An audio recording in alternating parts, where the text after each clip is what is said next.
Hello viewer, সবাই কেমন আছেন? আশা করি ভালো আছেন। চলুন আজকে আপনাদেরকে দেখাই লাউয়ের মাচা থেকে আমরা লাউ হারভেস্ট করার একটা ভিডিও। চলুন তাহলে কথা না বাড়িয়ে দেখে আসি লাউয়ের মাচা থেকে কী পরিমাণ লাউ হারভেস্ট করেছি। আপনারা দেখতে পাচ্ছেন মাচায় যথেষ্ট ফলন হয়েছে, মাশাআল্লাহ। এই মাচাটা খুবই স্বাস্থ্যবান এবং খুবই পরিচ্ছন্ন একটা মাচা। এই মাচার মালিক আমার পরিচিত এক বড় ভাই, ওনার নাম হচ্ছে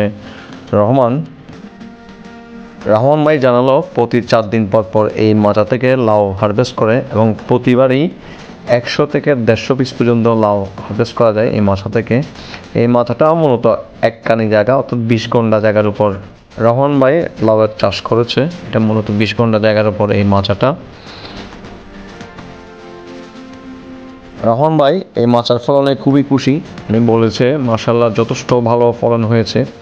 তবে এখানে একটা চ্যালেঞ্জ রয়েছে, বারবার বিষ প্রয়োগ করতে হয়, কারণ ছোট ছোট যে লাউয়ের যে ছোট ছোট ফলগুলো রয়েছে এগুলোতে এক ধরনের পোকার আক্রমণ হয়, এই জন্য বারবার বিষ স্প্রে করতে হয়। আপনারা দেখতে পাচ্ছেন মাথা থেকে লাউ হারভেস্ট করে তা নিয়ে আসা হচ্ছে। মাশাআল্লাহ খুব সুন্দর একটা দৃশ্য এবং খুবই আনন্দের একটা দৃশ্য কৃষকদের জন্য। ওনাকে আমি জিজ্ঞেস করেছিলাম মূলত হারভেস্ট করা লাউ কোথায় বিক্রি করে, তো উনি আমাকে জানালো হারভেস্টকৃত লাউ ওনার এই অর্থাৎ মাচা থেকেই নিয়ে যাবে। চট্টগ্রাম শহর থেকে আসা কিছু ক্রেতা মূলত ওনার লাউগুলা সংগ্রহ করে চট্টগ্রাম শহরে নিয়ে যায়।